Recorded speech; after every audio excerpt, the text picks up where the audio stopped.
प्रिय विद्यार्थियों, आज हम इस वीडियो के माध्यम से रूपक अलंकार के विषय में विस्तृत जानकारी देंगे कि रूपक अलंकार क्या है,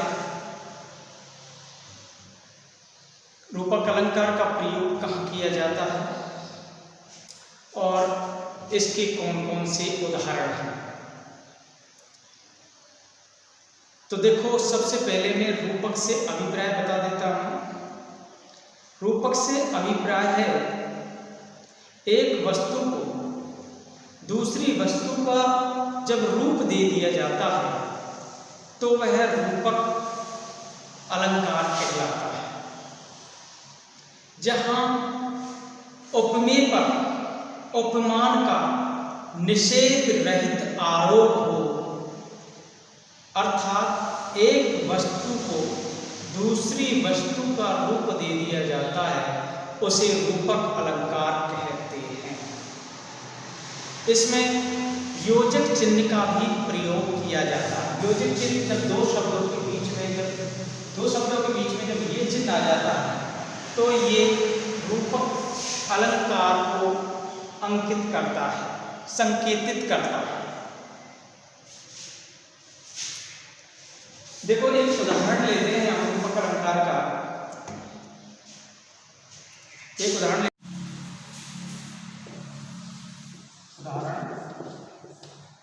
चरण सरोज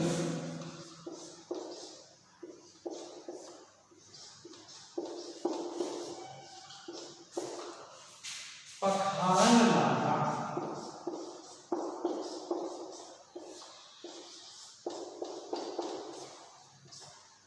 चरण सरोज पखारन लागा, ये पंक्ति है और ये पंक्ति, इस पंक्ति के अंदर ही रूपक अलंकार है। यहाँ चरण उपमेय हुए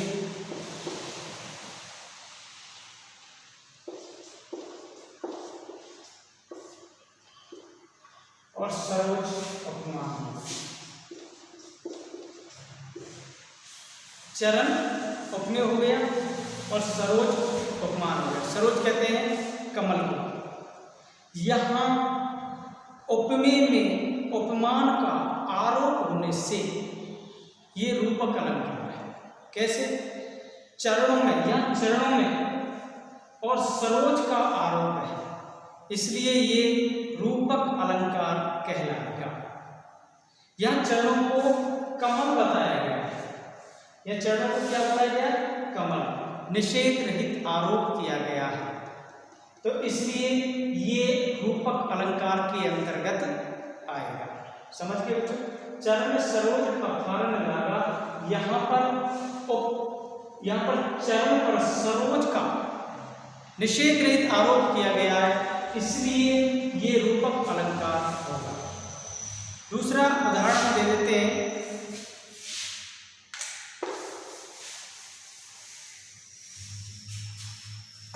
देखो, अंबर पनघट में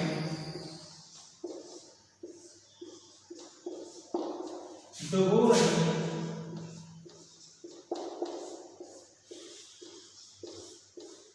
तारा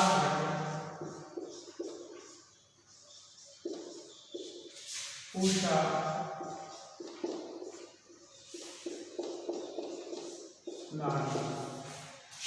अंबर पनघट में डुबो रही तारा घट उषा नागरी। अब इसमें आकाश रूपी पनघट में,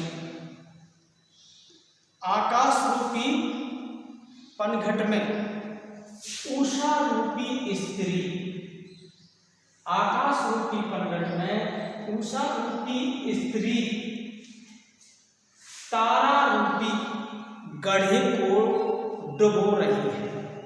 तारा रूपी गढ़े को डुबो रही है। तो इसमें पनघट का अंबर पनघट में डुबो रही तारा घट उषा नागरी, आकाश रूपी पनघट में उषा रूपी स्त्री तारा रूपी घड़े को डुबो रही है।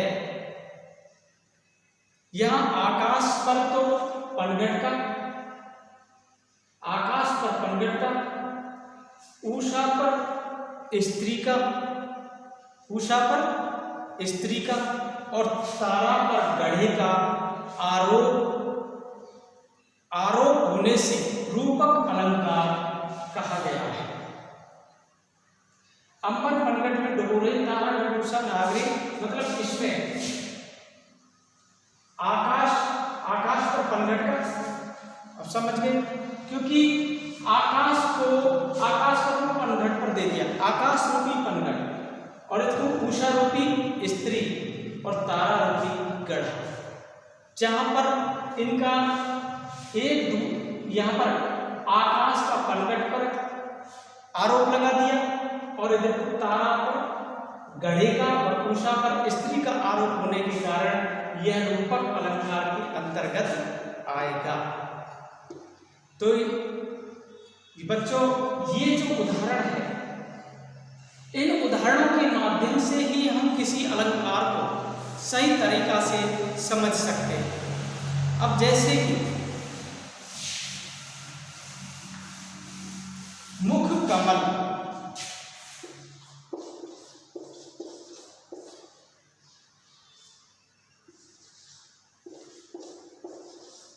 मुख कमल, इसमें मुख को कमल मान लिया गया, इसमें मुख को कमल बताया।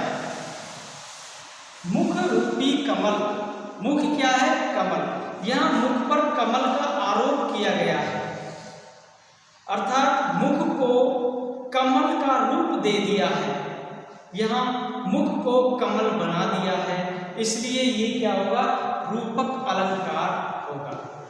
तो इस उदाहरण के माध्यम से भी बताया गया है कि मुख को कमल बना दिया, अर्थात मुख का रूप कमल को दे दिया, तो इसका मतलब हुआ ये रूपक अलंकार है। अब देखो बच्चों, रूपक अलंकार के 3 भेद होते हैं। सांरूपक,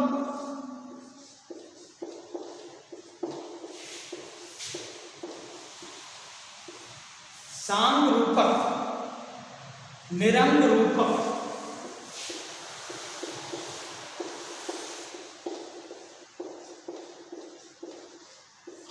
और नंबर 3 परंपरित रूपक। नंबर 3 कौन सा? परंपरित रूपक।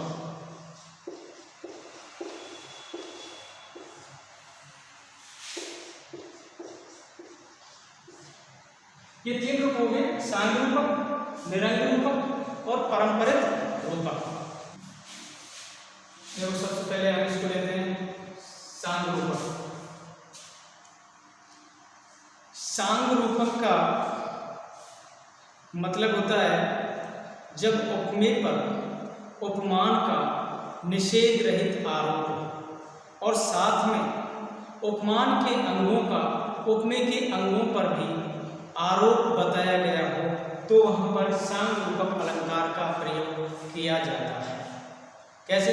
जब उपमेय पर उपमान का आरोप किया जाए और साथ ही उपमान के अंगों को भी उपमेय के अंगों, उपमान के अंगों को भी उपमेय के अंगों पर आरोप किया जाए और उपमान के अंग भी उपमेय के साथ बताए जाए, तो वहां पर सांग रूपक अलंकार का प्रयोग किया जाता है। देखो, इसका एक उदाहरण ले लेते हैं। उदाहरण लेते हैं हम सांग रूपक।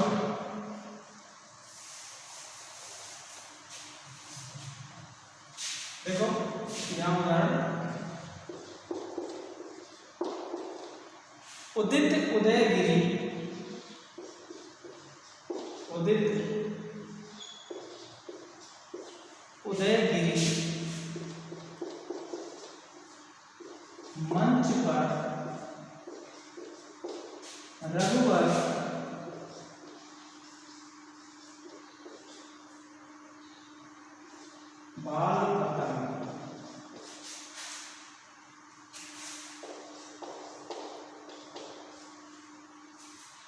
उदित उदयगिरी मंच पर रघुवर बाल पतंग,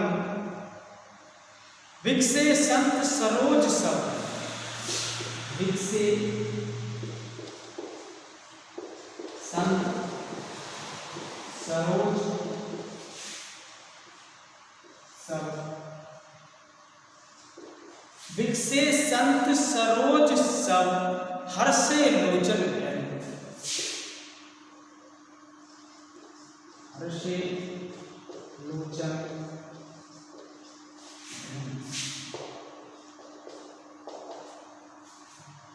ये उदाहरण है किसका? सांगरूप।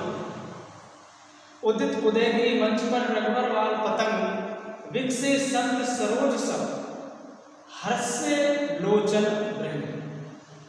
देखो इसमें सांगरूपक में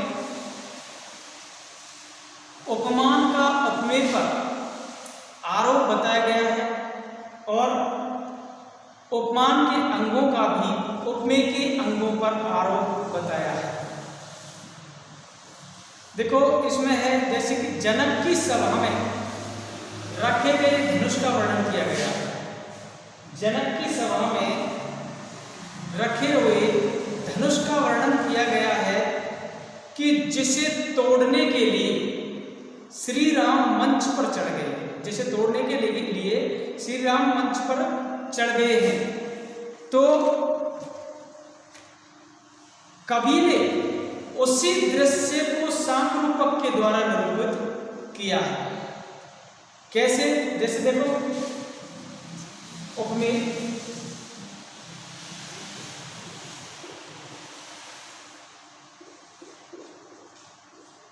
और उपमान।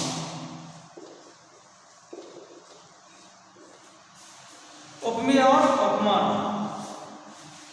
मंच रघुवर,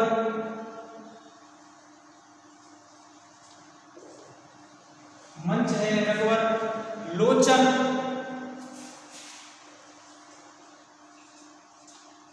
और संत। मंच रघुवर लोचन संत, ये क्या? ये उपमेय है। अब देखो इसमें मंच को उदयगिरी बताया गया है। मंच का उपमा क्या है? उदयगिरी।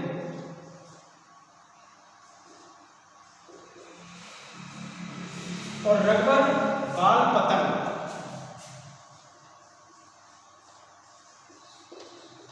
अर्थात सूर्य। लोचन किसे कहते हैं? लोचन कहते हैं नेत्र को।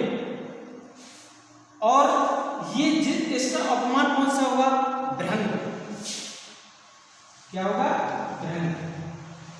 भ्रंग कहते हैं भ्रमर को।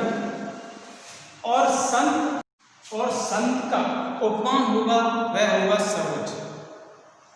तो इसमें मंच उपमेय हो गया, मंच उपमेय हो गया, और इस उपमेय का उपमान कौन सा हो गया? उदयगिरी। इसी प्रकार रघुवर है जो उपमेय है, और बाल पतंग अर्थात सूर्य, ये इसका उपमान होगा। संत उपमेय और सरोज इसका उपमान है। इसी प्रकार लोचन उपमेय और भ्रंग इसका उपमान है। इसमें प्रत्येक अंग का निषेध रहित आरोप किया गया है।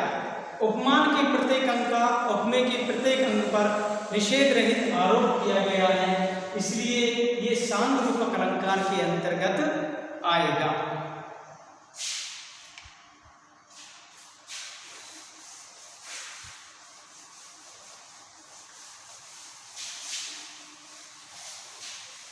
तो बच्चों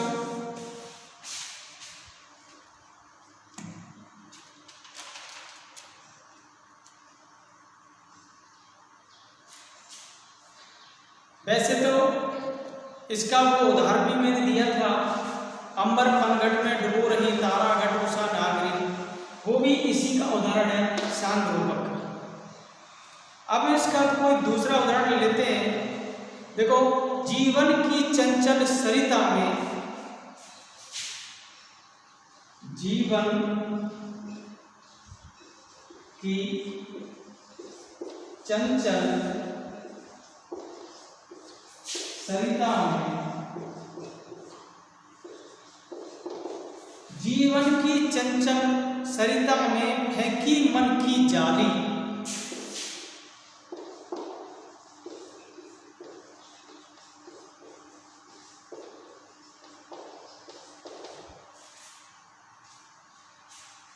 फेंकी मन की जाली।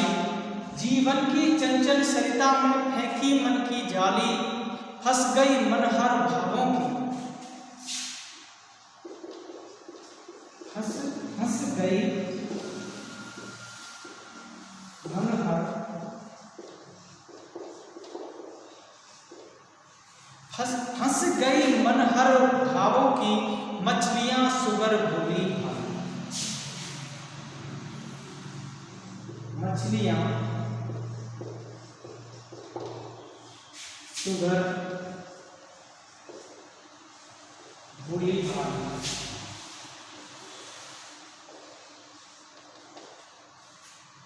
ये भी इसी सामूहिक का उदाहरण है।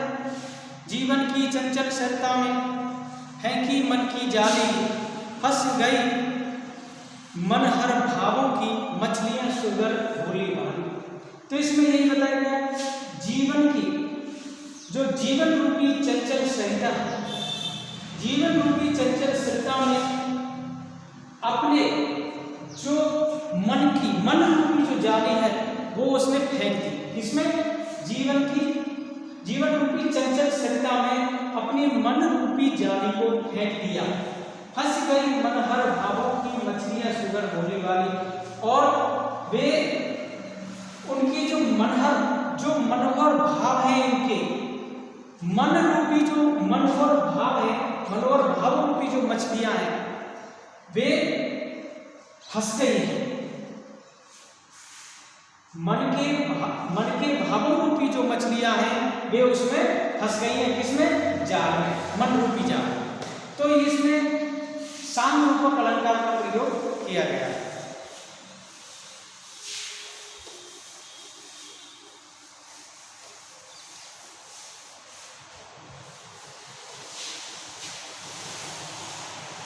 अब लेते हैं हम निरंग रूपक। क्या है निरंग रूपक?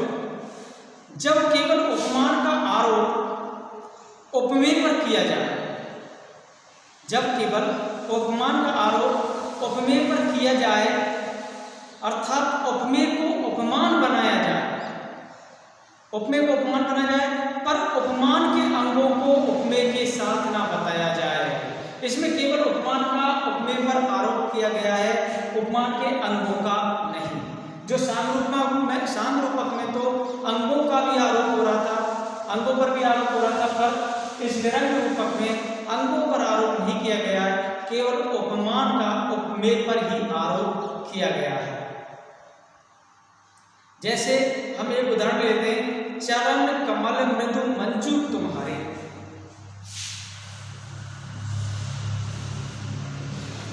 चरण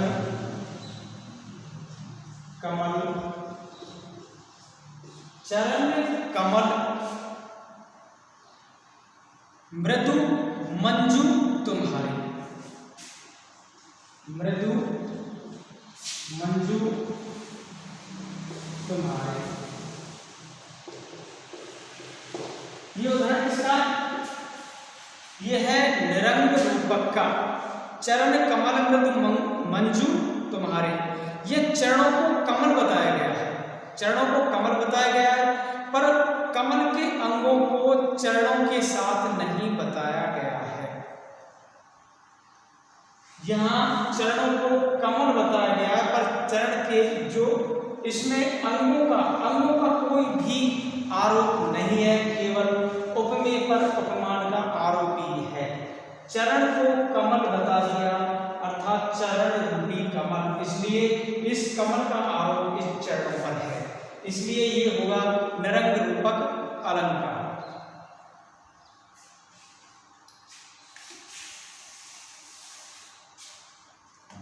अब ऐसे जैसे कोई दूसरा उदाहरण ले लेते हैं, तो वे स्वार्थवश, बेस्वार्थवश हो मोहे की मदिरा कभी पीते ना।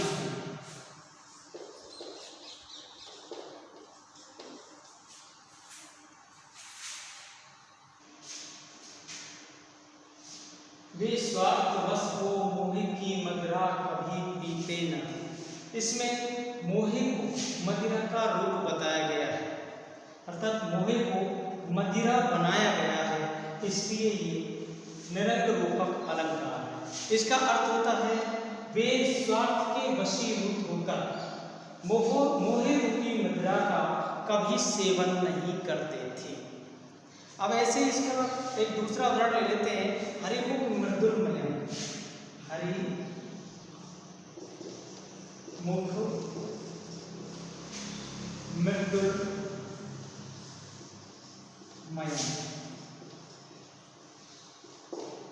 तो इसमें हरिमुख उपमेय हो गया और मयम चंद्रमा हो गया, चंद्र। तो इस चंद्र तो है पर उपमान है ये। हरिमुख उपमेय हो गया, मयंक उपमान हो गया। इसमें उपमान का उपमेय पर निषेध रहित आरोप है, मयंक का हरिमुख पर। इसके अंगों का आरोप नहीं है, केवल उपमान का उपमेय पर ही आरोप दिखाया गया है, इसलिए ये होगा निरंग रूपक अलंकार। अब हम लेते हैं परम्परित रूपक। परम्परित रूपक, परम्परित में दो रूपक होते हैं और एक रूपक का कारण दूसरा कारण बनता है, दूसरा रूपक बनता है। मतलब एक रूपक का आधार दूसरा रूपक बनता है, अर्थात एक रूपक दूसरे से परंपराबद्ध होता है, अर्थात जुड़ा हुआ होता है। कैसे? जैसे कि एक उदाहरण लेते हैं, मधुमय। पहले ब्रज को नव बताया गया है, फिर बाद में हरिमुख को मय बताया गया, मधुमय। तो इसमें एक रूपक का कारण दूसरा रूपक है, तो इसमें एक रूपक का आधार दूसरा रूपक होगा। कैसे? उद्योग ब्रज नव आई है, हरिमुख मधुमय। इसमें ब्रज का रूपक कौन सा है? आकाश, और हरिमुख का मधुरमय।